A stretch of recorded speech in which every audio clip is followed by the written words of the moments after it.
বিশালতা, উদাৰতা, মানৱতাৰ প্ৰতীক জুবিনদাৰ কায়িক অৱৰ্তমানে সমাজ এখনৰ বহু কথাই শিকাই আছে। জুবিনদাৰ মহানতাৰ অভাৱে সমাজখনত যি ৰিক্ততাৰ সৃষ্টি কৰিলে সি কোনো কালে হয়তো পূৰ্ণ প্ৰাপ্তিৰ দিশত অগ্ৰসৰ হ'ব নোৱাৰিব বা পূৰ্ণ প্ৰাপ্তি হোৱাত অতিকৈ কঠিন। জুবিনদাৰ এই সুখ অসমখনত প্ৰকৃতাৰ্থত ভাল পোৱা, জাতিটোক ভাল পোৱা, উদাৰতাক ভাল পোৱা, মানৱতাক ভাল পোৱা কোনোৱেই হয়তো আজীৱন পাহৰিব নোৱাৰিব। এইখিনিতে মই ক'ব খোজো, আহক আমি জুবিনদাৰ আদৰ্শক, উদাৰতাৰ ভেদীত প্ৰতিষ্ঠিত জুবিনদাৰ মহান নীতিসমূহক, জুবিনদাই সমাজখনক যেনেদৰে চাইছিল সেই বহুমূলীয়া কথাসমূহক সাৰোগত কৰি আমি আগুৱাই যাওঁ হওক। জুবিনদা নিজেই এটি গান, এটি সুৰ, যি গানে এটি জাতিক প্ৰতিনিধিত্ব কৰে, জাতিক জাগ্ৰত কৰে। গান সৰু কথা নহয় আৰু নিশ্চিতভাৱে নহয়। জাতি, ধৰ্ম, বৰ্ণ, ভাষা নিৰ্বিশেষে জুবিনদাৰ গীতে সকলোকে জীপাল কৰি ৰাখিছে। বিভিন্ন জাতি জনগোষ্ঠীৰ গীত জুবিনদাৰ অৱদান। জুবিনদাই খ্ৰীষ্টীয় সংগীততো নিজৰ অৱদানেৰে সমৃদ্ধ কৰিছে।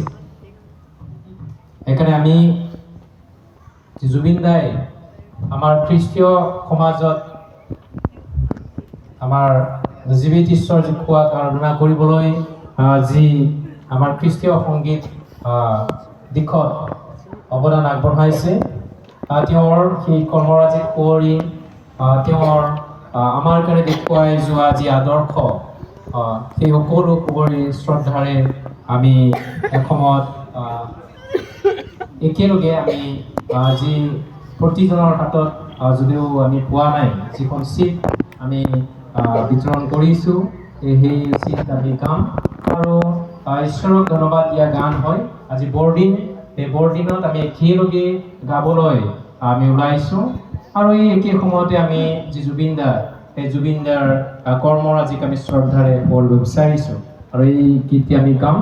গোৱাৰ অন্তত আমাৰ পাষ্টৰ, এছ'চিয়েট পাষ্টৰ, তেওঁ শাস্ত্ৰ বাক্য পাঠ কৰিব আৰু পাঠ কৰাৰ পিছত আমাৰ শিক্ষক গীত প্ৰাৰ্থনাৰে আমাৰ এই শ্ৰদ্ধাঞ্জলি অনুষ্ঠান সামৰিব।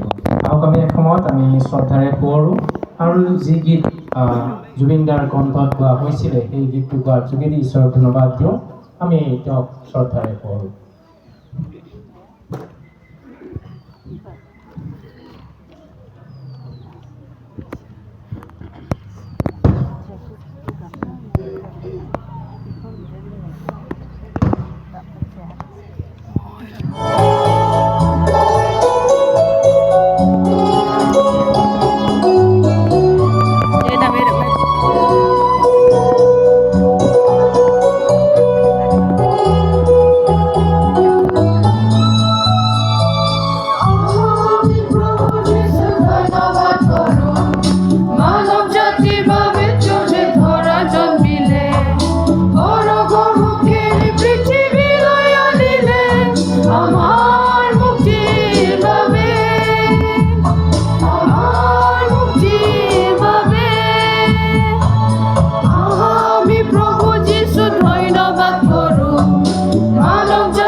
উপলক্ষে মই কেইটামান বাইবেল পাঠ কৰিব বিচাৰোঁতে প্ৰকাশিত বাক্য 14 অধ্যায় 13 পদ প্ৰকাশিত বাক্য 14 অধ্যায় 13 পদ ইয়াত এনেকৈ লিখা আছে সেই মৃতবিলাক ধন্য যোহনে লিখা সুবাৰ্তা 11 অধ্যায় 25-26 পদ মই পুনৰুত্থান আৰু জীৱন যিকোনোৱে মোক বিশ্বাস কৰে তেওঁ মৰিলেও জীৱ আৰু যিকোনোৱে জীয়াই থাকি মোক বিশ্বাস কৰে তেওঁ কেতিয়াও নমৰিব প্ৰকাশিত বাক্য 21 অধ্যায় 4 পদ তেওঁবিলাকৰ চকুৰ পৰা আটাই চকুলো মচি কুচাব তাতে মৃত্যু আৰু নহ'ব সুখ বা ক্ৰন্দন বা বেদনাও আৰু নহ'ব প্ৰথমবোৰ গুচিল আৰু মঠি 5 অধ্যায় 4, 7 আৰু 9 পদ সুখ কৰাবিলাক ধন্য কিয়নো তেওঁবিলাকে সান্তনা পাব দয়ালুবিলাক ধন্য কিয়নো তেওঁবিলাকে দয়া পাব মিলনকাৰীবিলাক ধন্য কিয়নো তেওঁবিলাক ঈশ্বৰৰ সন্তান বুলি প্ৰখ্যাত হ'ব ঈশ্বৰৰ পবিত্ৰ বাক্য আমাৰ প্ৰতিজনৰ ওপৰত আশীৰ্বাদ থাকক